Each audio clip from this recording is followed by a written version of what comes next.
Welcome, everybody, to another great episode of Real Talk. This guest I'm bringing on for the second time. He is, I would say, kind of a legend in the electronics industry. He brings so much knowledge and wisdom. I first met him almost 2 years ago at an event, at the Electronic Representative Association event, and where I learned so much. And he was so open arms to myself and coming in and the generation and the thoughts and the views.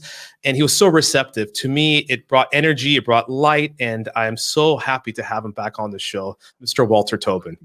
Thank you. Thanks very much, Rob. Delighted to be back and really enjoy all of your sessions. I watched them all and they're really very well done, very well put together, and very thought-provoking. So congratulations. No, thank you. I mean, I can add a little bit more about this, just to give you a little kudos of, the last 2 years has been hard for all of us, in electronics, component supply chain, the pandemic, everything has shifted. But ERA, I can say, even though in the midst of shutdowns and things, you guys really, as I say, you bridged the gap. You guys kept moving forward.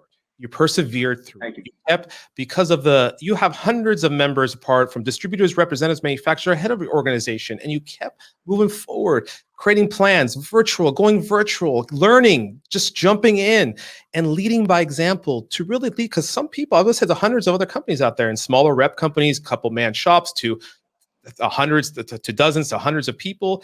And you really led that example to show we can do this. We can do this together. We can do this as a community, and we can bring everybody together to make this a better and evolve and move forward. And through all the sessions you boot every week or a couple of times, the water coolers, the online, and then having to face another cancellation of ERA this previous year for the ERA conference, and then taking it digital. And now, these are a lot of things that you persevered. You didn't stop you. And you led by example to show everybody, hey, we can do this. Just follow. You can follow me or lead by example and do this together. So I really appreciate you, Walter, for leading that charge with ERA, and also I know partners with ECI for EDS and all these things moving forward. It's been very, as I said, for me myself, it's that wisdom, that legend, and say, hey, I'll take you. Just jump on my back. We'll take you through. Don't worry, we're there for you. So thank you, Walter. My pleasure. My pleasure. Yeah, so I want to get to a quick, give some of the audience people a little overview quickly about, what's ERA's mission and core values, and what is ERA? What does it encompass? Sure. So ERA is an 85-year-old not-for-profit trade association that started off as a rep association that had only manufacturers reps. And over time, we opened up membership to manufacturers, because without manufacturers, the reps have nothing to sell. And about 10 years ago, we opened up membership to distribution. So, between the rep and the manufacturer and the distributor, we think we have all three legs of the stool. If you're a rep in the field and you're the distributor branch, the IBS branch of the field, you want the reps in the distributor branch to be in line with each other, so that the manufacturer up here, if you're the manufacturer, you want your channel, you have a rep strategy and a channel strategy. You want all three of those legs of the stool working hard to support the end customer. So we talk a lot about sales strategies. We talk a lot about the customer. We talk a lot about sales practices. But we're originally a rep association, and we've evolved over time to include all three memberships. If we added the customer, we would go from a stool to a table. So we don't think we're going to add the customer. We think the customer is not really part of membership. But really, what we do is really talk about that relationship of the rep and the distributor branch in the field. So that's really what we do. That's really the core value. And we've evolved. As you said, we've evolved over the years to become a full-fledged association. We have over 600 members. And, we've worked hard to try to continue to evolve and show our value through the last 2 years of different times. So, as you talked about, we pivoted from a in-person conference last February. We pivoted to a virtual conference. It was hugely successful, and as a result of that, we pivoted now to conducting virtual sales training, which we're doing next week. We have about 150 people signed up to do virtual sales training for those people that really will probably never be able to attend the conference in February. These are frontline, inside, outside salespeople. The people that are doing all the work, frankly, that companies can't afford to take off the phones or off the road. we're focusing on sales training for those people. So that's really what we've done. We've tried to evolve and really continue to provide value for all three of our membership constituents: the manufacturers, reps, the distributors, and the manufacturers. Yes, thank you for that quick overview. And you know what? I'm going to do a quick. I want to share for some people in the video watchers. I want to quickly share the EERA website for you. So we'll go to a screen share a little bit for all of you to watch. Everybody in the electronics industry, you can see this is EERA.org. They have all the titles. You don't. Of course, you don't have to be a member to look at this, to come here. You can see all the opportunities. You can see what's available to you to become a member and all the tools they have through the resources. Everything is here through the ERA for the COVID-19, the member guides. They have every how-to process of electronics distribution representatives or manufacturing to be a part of it and really bring the community together, because we grow together. We get strong, as they said, stronger together. We get stronger together. And through there also, as he mentioned, they have their new virtual sales training, which the banner will come up here for what's happening, and also the ERA conference next year in Austin. And they have water coolers, as we say, just open talk. They bring a lot of guest speakers in the industry. And here's the 2021 ERA virtual sales training, which starts next week. And it'd be a great tool for new and experienced people to sharpen their swords, to understand what virtual is, to get into it. These are really great tools for everybody in the electronics industry to come aboard. And I really, again, thank you for really making the shift and change. And as I said, your website has evolved in the last 2 years as well. It has. We spent a lot of time and precious capital that we have. You know, we're a not-for-profit association, but we've invested very heavily in our digital footprint, our digital image. You know, as has certainly taken the lead in suggestions that you have on all of these talk podcasts, Rob. We really have listened, and we have I think, one of best-in-class websites. Yeah, you're doing a great job. And as I said, it's getting better and better. And thank you for that. And I think it's also leading the way for a lot of others in the industry as reps of really, hey, you know, we're all moving. It's a new world. It's not going to go. There's no new. It's the new normal. It's a new world, and it's very technology driven these days. So again, thank you. So moving forward, I wanted to really discuss. You know, this year we had a little challenge in the last month, is the electronic distribution show, which got canceled, and really. What, you know, this again in person, everybody was really excited. I was too, because I was going to participate. We're going to do some real talk. I had some real fun things happening, but of course we couldn't have this meeting face to face. But what on the word in the streets and the people you talk to and other conferences and calls you had, what's your feedback of not this being canceled moving forward? What type of feedback are you getting from all the representatives manufacturers out there? Well, I think everybody wants to get back to what I call in-person meetings. You know, you can establish a relationship. You can build a relationship with a customer in what I call, you know, video is face-to-face, isn't it? It's not in person, but it's face-to-face. So people talking about getting back face-to-face, video conferencing is in fact face-to-face, in case people haven't figured that out.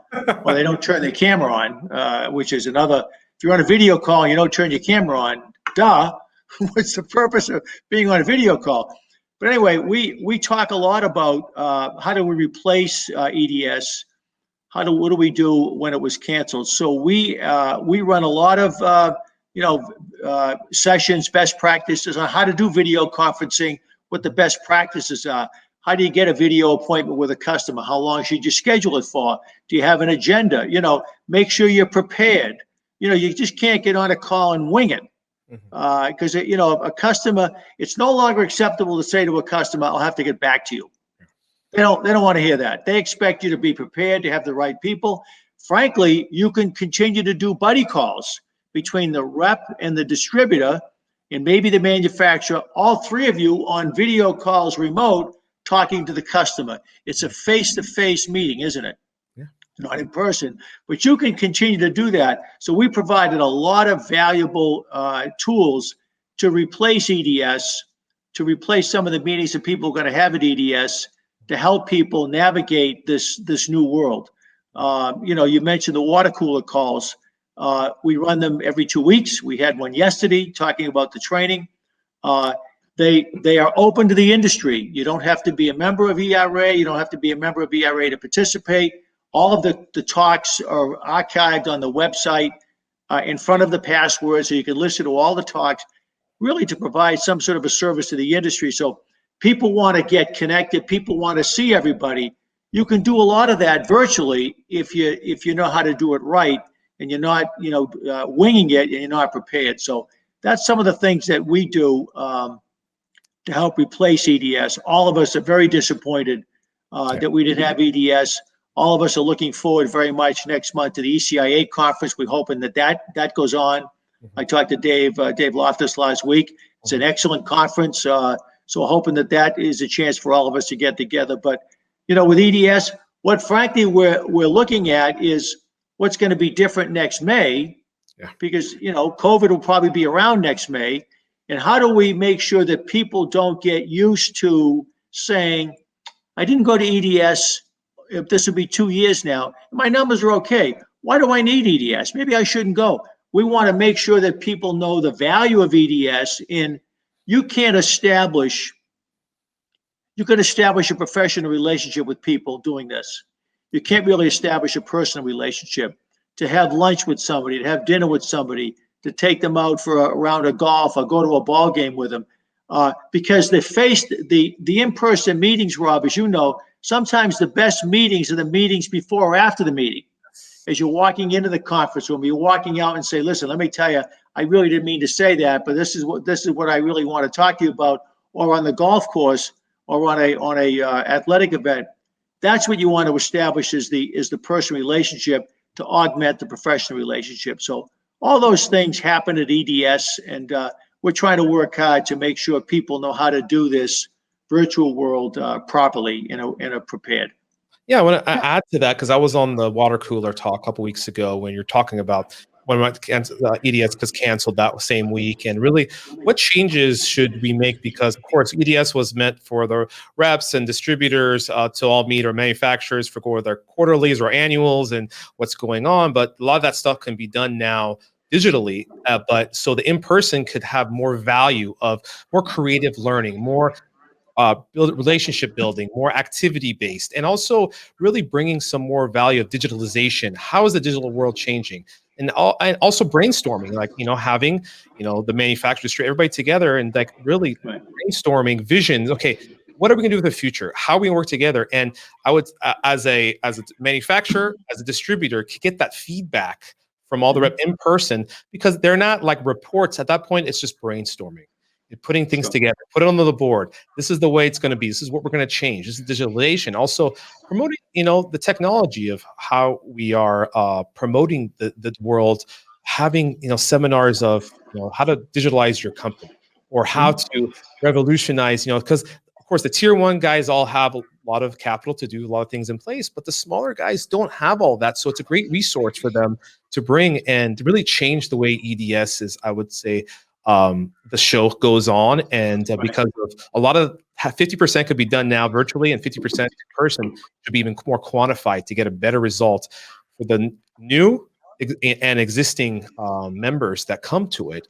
As I said, the new generation is a whole new generation of people coming in the workforce, and we want these people to join. What's happening? Come to Vegas. Yeah. And you go to EDS, you have a whole schedule of meetings. But you have a lot of unplanned meetings that you end up having. You run into somebody at the bar afterwards. You run into somebody at lunch, and gee, they used to be with company A, now they're with company B, or somebody you were trying to get in touch with. All of a sudden, you meet them, or somebody introduces you. Hey, this is Rob Tavi. Oh, I've been trying to get a hold of you, Rob. Those unplanned meetings sometimes are the best result of EDS, the ones that you didn't have on your schedule. So all of that we miss. All of us miss it. As I said, hopefully the ECIA conference will happen. We'll have our conference next February, and EDS next May. So we're all looking forward to getting back in person. Yeah, I gotta say, I cannot emphasize anymore. Is you need to put yourself where the people are at. The people are at a conference or show. You got to be there to rub elbows. And to anybody listen, that's how I look at it. I put yourself with the people out. When I put myself with the people are at the EERA conference in Austin 2 years ago, look where we got. I've met so many people, and most of it wasn't in-person meetings. It was through just walk by, having a drink, rubbing elbow, meeting some of the presidents of the company, the executive, the C-levels, and just asking, hey, how are you? And that's, as you said, that value comes a lot. We're putting yourself with people out to get recognized. And again, we earn our way through and we build relationships this way. Humans like to do business with humans, not really computers still. If you don't go to EDS, your competition may be at EDS meeting with your suppliers or your distributors. Yeah. So the fact that you decide not to go, you open the door for your competition to get in there and say, hey, where's company A? Well, they're not here. Well, maybe they're struggling financially. You don't want to open the door for your competition to meet with your manufacturers, your distributors, your reps. 100%. You need to be there. So now I want to jump into a little bit because you have your ears on the ground and connected to a lot of the supply chain world. And we all know how we got here. A lot of that comes through a lean supply chain, just in time, all the snaps, right, all the things that broke in. But overall, I mean, we can see how, my question to you is really, what do you see in the next 2 to 3 years of how supply chain needs to improve and change to be able to mitigate these disruptions that we're having through natural disasters or through a pandemic like that? Well, it's a simple question with kind of a complicated answer. Mm-hmm. I think the question is, how do we get here? Yeah. What happened? And again, I'm not a supply chain expert. I just am an industry citizen. I know what we've been going through the last 15 years. You go back 15 years ago, the talk was outsourcing. If you were the CEO of a company, you didn't outsource manufacturing overseas, you were replaced, because Wall Street didn't want you to take precious working capital, invested in new factories, new fabs, outsource. That was the battle cry from all the business schools and from Wall Street. Then we went through 10 years of lean manufacturing. Remember that? Lean manufacturing, just-in-time manufacturing. I want that reel of capacitors or chips to show up on the line 1 second before it's used. Nobody wants inventory. Everybody's taking the inventory like a hot potato and put it on somebody else's P&L. Mm-hmm. Lean manufacturing, working capital. We don't want working capital invested in inventory. The publicly traded distributors need to have their turns well over 10 to justify the demands of Wall Street. So what happened? Pandemic hit. We had a huge increase in unforecasted demand.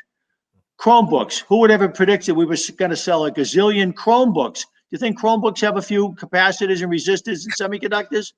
The automotive industry continues to demand increased use of semiconductors. Had a huge increase in ventilators. Remember ventilators? We couldn't find ventilators. There was an increase in ventilators. Everybody had to upgrade their laptops because their cameras didn't work on the laptops. Everybody needed improved bandwidth because they're sharing their house with their husband, wife, son, daughter, boyfriend, girlfriend. So all the internet providers ordered a huge amount of unforecasted modems, unforecasted demand that they needed inside lead time.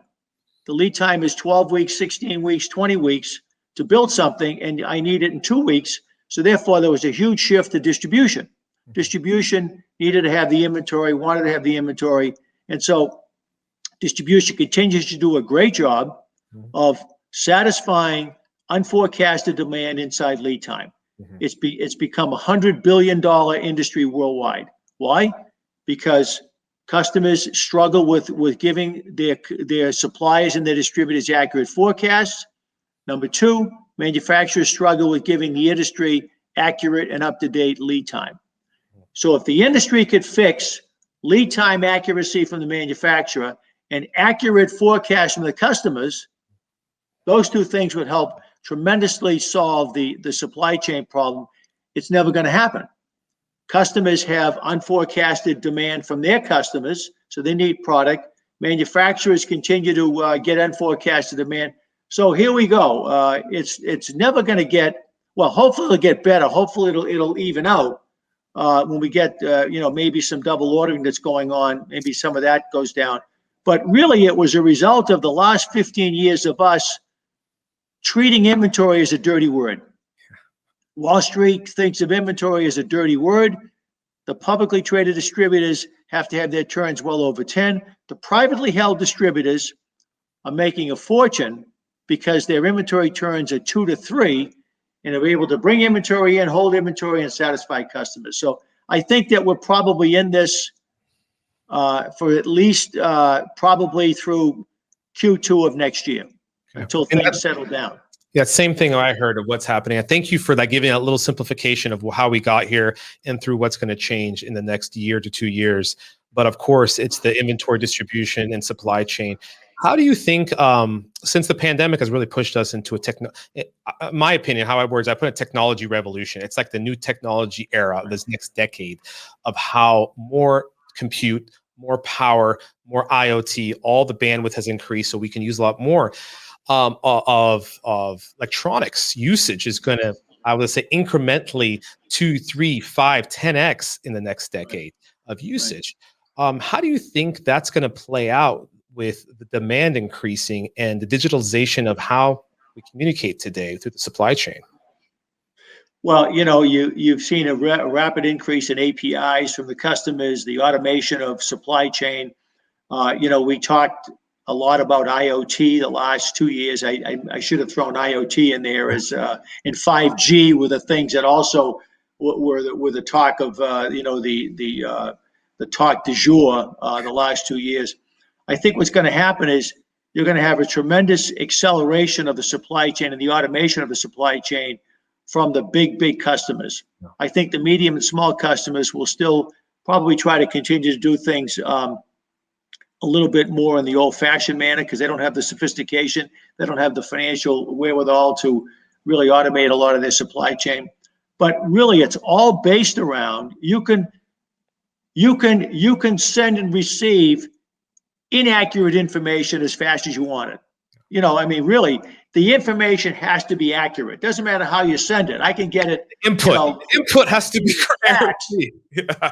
So what we don't want to be doing is sending inaccurate information quicker between the manufacturer and the distributor and the customer. That has to happen. The forecasting has to get much better by the customers. The forecasting, the lead time communication has to get a lot better from the manufacturers. I think that's really what's going to happen, but there will be an acceleration. The speed of what's going to happen will accelerate. I'm not too sure about the accuracy of what we're sending faster. So that's really is the basics. Let's send things a little bit slower, but let's make it a little bit more accurate. Yeah, I can break that down. As I said, input you need an input to get an output, and if the garbage in is garbage out. The biggest challenge for us is to change that mindset of, because we all worked off the manual ways of Excels and process, and we all like sometimes manage ourselves out of an Outlook. We organize ourselves through an Outlook, through list and process, through the digitalization, and we have to move forward to transfer data faster. But as you said, it has to be clean. It has to have less errors. We need to reduce the amount of error that creates waste. That waste is what we are creating inefficiencies. Communication tools. So we have all these fancy tools, but I don't think we have the education skill set with the users to understand that how effective and taking the less time and be more patient of the details to put in a system to communicate. Just like you said, like the tier ones can have all these fancy systems, but the tier 2, tier 3 manufacturers are actually supporting the tier ones. They are building a module. They're building a connector. They're building some widget that supports a tier 1. If that tier 1 can't connect to tier 2 or tier 3, we got a problem, because then there's still going to be a gap of communication because it's error. It creates more error. Doesn't matter how fantastic your supply chain and what systems you use. If they're not communicating efficiently, we will have a problem. And APIs have opened that door of faster real-time of data transfer. We've seen recently in the last 2 years, Rob, a movement of several major manufacturers to try to take customers direct. And we're going to take customers direct. We can service them. We're going to have inventory. We're going to have people. What I think a lot of people miss is that customers come to distribution for two things. Certainly, they come for distribution for inventory. They also come to distribution for a line of credit. Distribution gives 30, 60, 90 days payment terms. Distribution provides flexibility. If you look at any publicly traded distributor, I just looked at one, 92% of their current assets were inventory and accounts receivable. So if you're a distributor, if you sell, you get the inventory, you don't sell it, you have a cash flow. If you don't collect the bills, you get cash flow, and that's a fine balance that distributors have to balance. But the distributors are selling a line of credit. You go to a bank and you borrow money, they charge you interest. You come to a distributor, they charge you gross profit. And again, I'm generalizing here, but if you look at any distributor's balance sheet, well over 80% of their current assets are accounts receivable. That's a big burden for the distributors to carry, and a lot of people don't realize that. The distributors offer flexibility. You can move it in, you can move it out. We'll take returns. That comes at it. That doesn't come free, frankly. And yeah, that brings me to it's a great point. I love that you brought that topic is of inflation, because that value of the price push down, because as we know, the last 10 years, everything's cost down, cost reduction. They want to increase the manufacturers want to increase the manufacturer of any type of end product, want a better service, want to be able to have better terms, want to have better everything, but pay less. And that gets transferred to the distributor, and the distributor's margins get smaller, and the manufacturers are controlling whatever contract price, whatever they set through that process. And that is the as you can say simply, the distributor becomes a bank, and they charge margin, but they can't be able to really invest capital, equipment, digitalization, and process with such single-digit margins and give that service that they're expecting, and give the 90 to 120. And people know these terms are from these tier ones are very long, and they're cash flowing the tier one, the EMS or OEM, and then the distributor is tight because, hey, their sales have grown, but they can't buy more inventory because they're not getting paid. And that's a chain reaction. And that's really, I think, where we're into right now in this last year, especially with supply chain, inflation is happening. People are realizing, hey, you want us to be able to deliver, price increases are happening across the board. Decommitment, not just decommitments, but because materials are going up. Everything is in line now moving up, because we can't live in this world, just like you said, a price reduction every time. We need to balance that out. The challenge of the industry has to return to total cost of ownership. Yeah. We talked about that 10 years ago, TCOO versus PPV. We have to get away from customers buying from the distributor or the manufacturer based on one thing, the lowest price, because buyers today, 10 years ago, they didn't have access to worldwide pricing. Today, every customer that you call on has access to worldwide pricing, which is the lowest pricing in the world, everywhere in the world, instantaneously on his or her computer. So, but if you're selling it to a customer and say, well, I'm going to lose the order. Well, I've given you bonded inventory. I've never had a line down. I've been on time delivery. My quality is great. A lot of people need to start taking that in consideration again versus just the price, because, there's a saying, the most expensive part that any customer has in their bill of materials is the one they don't have. And they're willing to pay anything for it. And if you look at the percentage of the cost of goods sold of a single component, it's 0.00001 as a percentage of cost of goods sold if you build in a missile or a radar or anything. But yet the order is awarded based on price. We need to get the industry to look at total cost of ownership. And that's a challenge that distributors have, reps have, manufacturers have, to really try to get the customer to look at that TCOO versus purchase price variance. Well, TCO, I mean, I can't tell you how many QBRs I've been in with PPV in the last 10 years, especially the last 10 years. Right. And yeah, you're right. It's a PPV, and that they want the shirt off your back at the same time. Whatever. Yeah. Right. I mean, sometimes I've used that joke. Here's my jacket. What else do you need from me? So, but yeah, I mean, you nailed it there. I mean, I really, that's the TCO is full value of it, and how it transfers down, and how we're all trying to manage and mitigate this, the supply chain disruption, the cost, logistics, process, everything that's been inflated. And it's, to me, I mean, we feel it too. All our costs, even though business is stable, business is good, but all our operation costs have gone up. Meaning logistics cost, and that has to transfer to somebody. It has to go somewhere.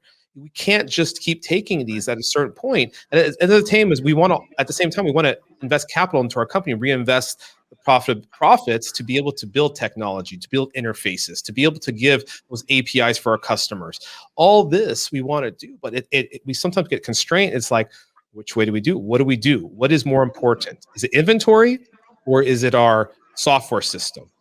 You know, that comes as a distributor, we face that a lot. So these are a lot of the challenges I think a lot of people out there are facing of which way we go.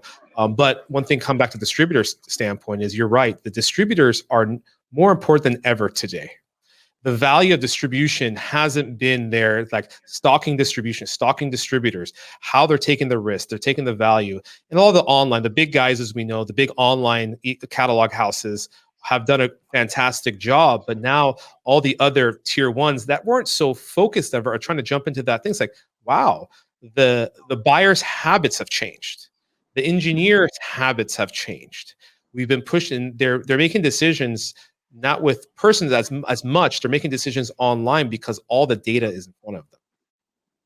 I mean, that's a great point. Through the pandemic, we've talked about how we've changed and how we need to change. The customer has also changed. The engineers have also changed. They don't want to go back to the old ways of doing things. So we have to keep in mind that our customer has changed through the pandemic. We're going to be dealing with a brand new customer, brand new needs and wants. And I don't need to see you coming down every 2 weeks to buy me lunch. It's a whole new world. And when we come out of this someday, it's not going to be the old ways. It's already a new world. It's already changed. And people that want to go back to the old ways are going to be left in the dust. Yeah, I mean, that e-commerce experience, because that B2C experience is now being really now reflected into the manufacturing side, because of user behavior. It's behavior. And the more data, people don't realize data is more important than ever today. As I say, content is king, also data is king. The data to be able to get that and finding user journey, because that compute power is cheap now. So we can take data and we can really do the algorithms to figure out, okay, what's the customer needing? What are they going on? What are they clicking on? Where is it going? We want to be able to give them that experience of anticipate their needs instead of just keep asking it. We want to be able to anticipate and feed them, just like our cell phones and the computer does when we go to a website. Hey, I was talking about or searching and that came up on my feed. You know, these customers. Yeah. Go ahead. I'm sorry. Customers today want you to anticipate and solve their problems before it hits their inbox. Yep. That's what they want. They want no surprises. They want you to identify. So you as the rep and you as the distributor working on the supply chain, make sure that you identify and solve the problems before it ever hits the customer. Because you mentioned it earlier, Rob, all of us are used to instant gratification. I want to book a ticket on American Airlines. I want to book it right now. I want to go get something. I want an answer right now. You're not going to be able to say, well, listen, Mr. Rep, I have a question. Well, I'll be in a week from Tuesday. That's when I'm going to swing by the St. Louis area. No, I need an answer within 45 minutes. And well, I have to get somebody on the phone, or I'm on a call. I'll have to get back to you. No, that doesn't work. Let me call somebody else that knows what they're talking about. So instant gratification has permeated from our own world into the business world. They want the right answer today on the phone, maybe within 45 minutes, not next day. I'll get back to you in 2 days. Let me come in next week and talk to you. The design is gone by the time you get there. So the world has changed, and we all have to accept it and adapt to it. Yeah, the design cycle of engineering has dramatically sped up because of compute, because how fast the power of computers can do a lot of algorithms engineers couldn't do as much. Manual took a lot more time, a lot more. Of course, approvals for UL still take time, but the concept, and I bring up again, it's like, with Mr. Musk, Elon Musk himself says engineering is actually easier today than it's ever been, but the manufacturing of scaling is harder now to develop a new technology. So those are really, really the words that you have to listen to. It's like, we need to anticipate the customer's needs, the engineer's needs. What are they looking for? And we need to use the data. And that's one thing I don't think in our industry we don't do enough of, is collecting that data and manipulating and understanding it to be able to anticipate those needs. And there's a lot of big distributors doing it very well. There's a lot of others are not doing it very, and everybody needs to catch up. And I would say sometimes wake up, or you're going to be left behind. Amen. Yeah, that is left behind because I cannot emphasize that more technology. Now ourselves, we're trying to go through a technology revolution in our company globally through. I mean, give some experiences because there's an old traditional way. There's an old traditional way, and it works. If it works, don't fix it. But it's not like it works. But is it efficient? Right. Is it fast? Can it be able to scale? These are the things that sometimes you have to ask yourself, can we scale this? Actually, you can't. You have to add too much manpower to scale it instead of using technology to assist the manpower to scale it. And that's really, yeah. No, I'm sorry. The technology of video conferencing has been around for 25 years. Yeah. Nobody used it. If I was to tell you 2 years ago, let's have a video call, Rob, you would think, well, is this guy creepy? A video call? I've never had. Within no more than 30 days after the pandemic hit, everybody was using video conferencing. Everybody. Yeah. That was the tipping point to use video conferencing. What's the next tipping point? What's the next technology that we're not using? What's the next thing that's going to force us? Because this forced us to use this vehicle. We'll never go back. Somebody wanted to have a breakfast meeting with me in 2 weeks. And I said, because it was going to require about an hour and a half drive for each of us. I said, why don't we just have a video call? Yeah. Somebody I've never met. Let's have a video call. So we're saving each one of us 3 hours in the car. And we're gonna have a nice introductory meeting. And then when the time is right, we'll have in person. We cross paths, we'll have in person. Exactly. And that's fixed efficient. We're all busy. Another thing is technology's made the world much faster than it's ever have. We're moving much faster. Just like you said, you want the answer in 45 minutes or an hour. It used to take 1 to 2 days. You want it now because it's like, did he get my message? Did they get my message? You want that? Did they read it? Now that we have the tools, it says, did we read it or not? They read it, and replied. So these are, and we actually, technology builds anxiety within ourselves, in my opinion. We really build anxiety, and sure. Sometimes calm myself down, relax, kind of relax, but it speeds everything up. And but overall, we are the foundation of the supply chain for electronics. We are changing the world. Our company's supplying some of these leaders of building these gadgets. We're also helping design some of the products. And so the distribution, the reps, the distributors, and the manufacturers are the basis. But I was going to say, old school traditional processes that now in this next decade needs to really catch up to the technology that we're supporting. And everybody honestly has to become more open with each other, become more collaborative, because the days of the Lone Ranger are gone. If you're a rep, we tell the reps, if you're a rep and you're not working with the distributor and you're trying to go because the distributor has a competing line, the distributor may know more about that customer than you do. If you're a distributor and you're trying to go alone, you don't want to work with the rep because the rep likes one of the other distributors you think better than you, and you're trying to go alone. The rep can help. Together, you're a lot stronger with the customer than you are individually. And we tell people you've got to collaborate more, or you will be less successful in front, especially if you get two different messages going to the customer. The rep's telling them one thing, the distributor's telling them the other thing. It's the same product. And this customer will say, why don't you two people get together?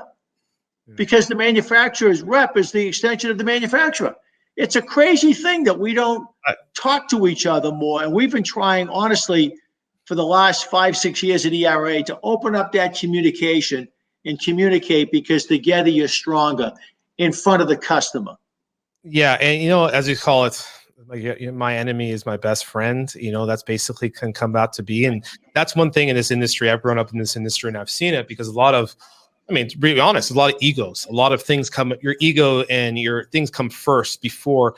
Hey, we're all people, and if you judge a book by its cover, or you judge because there's competition, there's enough business for everybody in this world. As the $500 billion of components we're using, this year, for example, we're going to, by the next decade, we're use 1 trillion.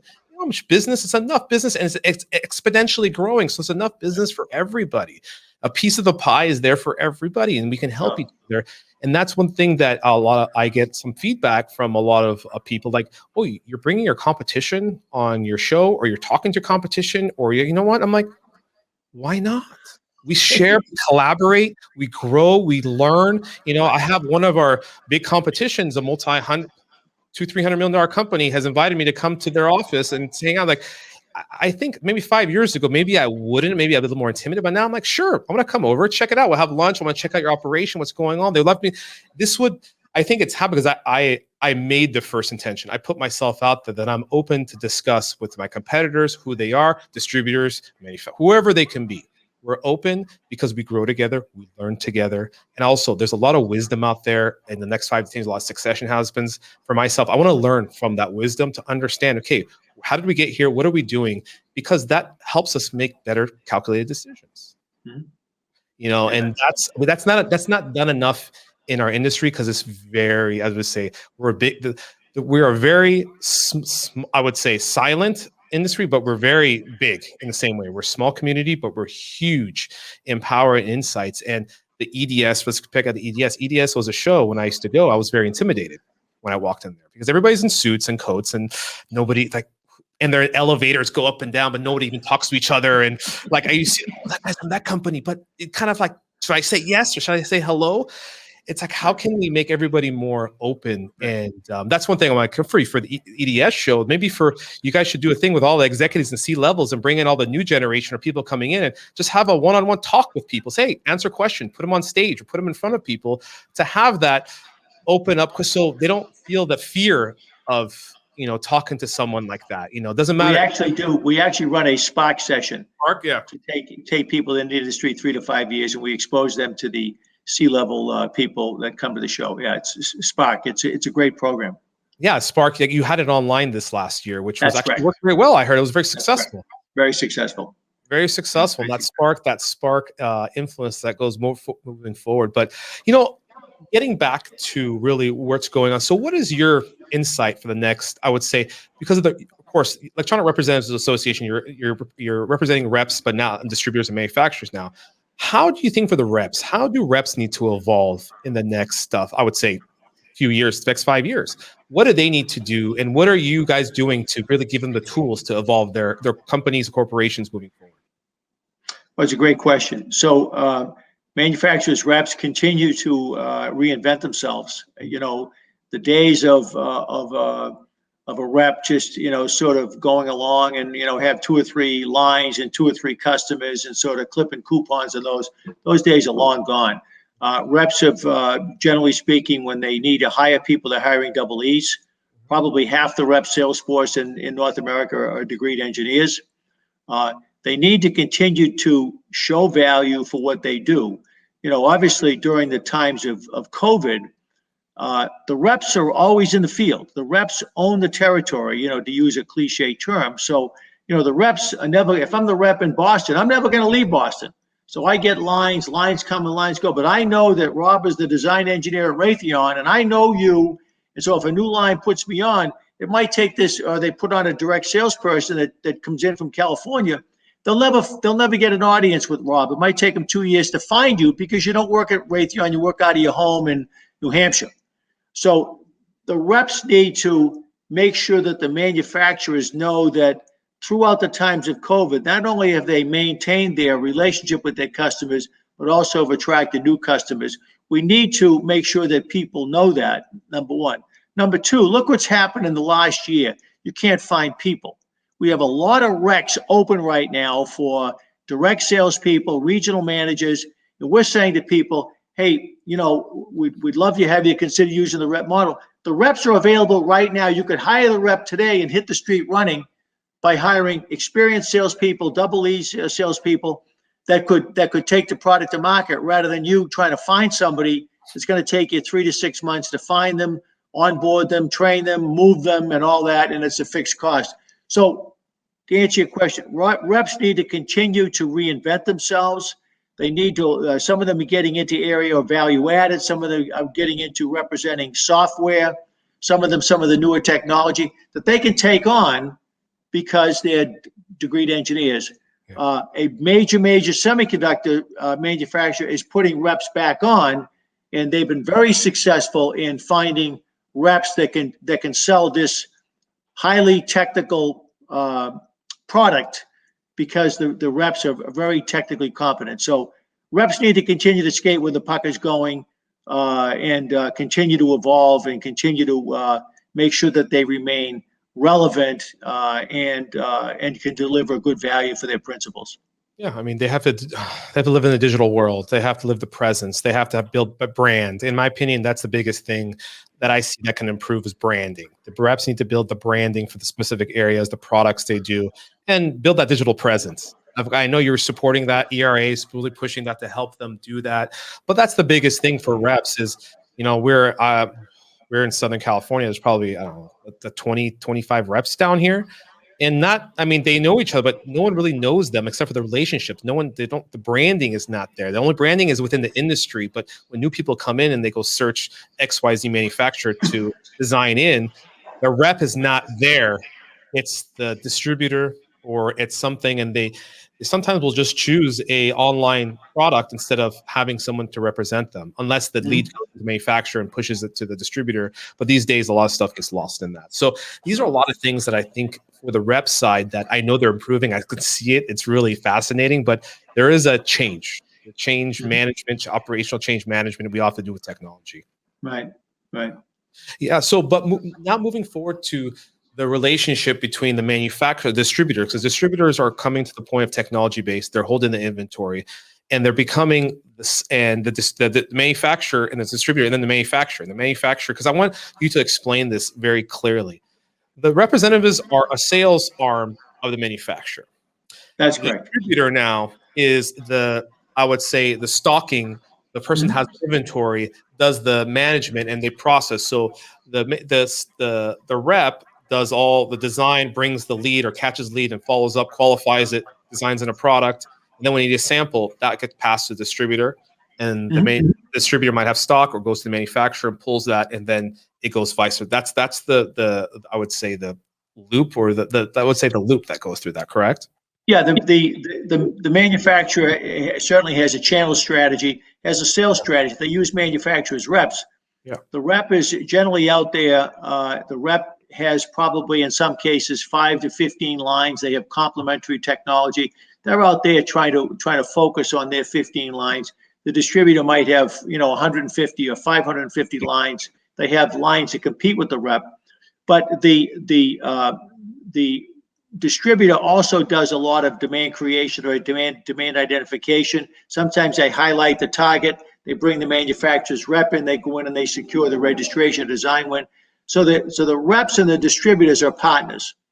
They're not competition. There's no penalty to the rep and the rep's commission if the order goes through a distributor. Most reps take very few, if any, orders direct.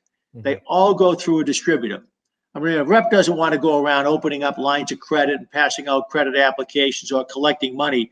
Most of the customers the rep is calling on already have an account with, certainly, probably 2 or 3 or 5 distributors. The rep gets the opportunity. The rep gets the opportunity, tells the customer, hey, these are my authorized distributors, ABC, place the order with them, and the rep gets paid commission from the manufacturer based on what the distributor sells and furnishes them a point of sale report. So they know that these are the sales, and the rep gets paid commission on what goes through the channel. So they're very much not competitors. They are really partners in the marketplace.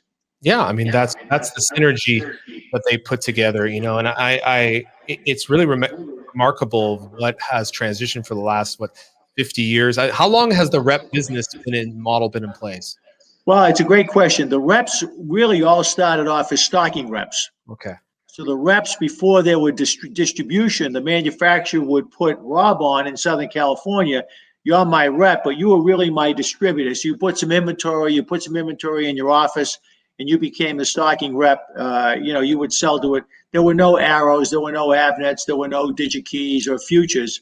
And what happened is, as the manufacturers became more sophisticated, they need somebody that had more substance and more financial wherewithal than these individual reps. So they started giving franchises to the Avnets of the world and the Arrows of the world, or the Hamilton Avnets of the world, or the Futures of the world.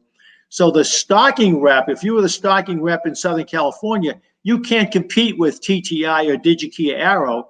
So the stocking reps morphed most of them morphed to non-stocking reps. Some of the stocking reps became distributors. So that's the evolution. The rep model in Europe is still very much stocking reps. Oh, really? Yeah, it's very much that. And they're quickly transitioning to the North American model. But the reps used to be stocking reps. I couldn't tell you one rep today in North America that's a stocking rep. There may be one off line that's a one-off that they have some inventory. Maybe it's a scope, maybe it's a meter, maybe it's some sensitive equipment that they sell for. But generally, 95+% of the sales that a rep generates all go through a distribution. Yeah, well, thank you. That knowledge to understand really the basis of where it comes from. I think a lot of people, some people don't know. They just assume, how was it created? What's the history? How does it work? How does it operate? And you'd be fascinated. I've asked a lot of people the same question, and sometimes they just say, reps just represent items, and distributors are there, and as a manufacturer. I'm like, how did we get here? As you would say, how did we get here? How did this work? But thank you for articulating that in a simple form. It's very understandable for the audience to understand that. So moving forward, I want to see the next year, what is in store? Can you share some fun stuff that EERA has in store for all its members or future members? Well, we are looking at our website.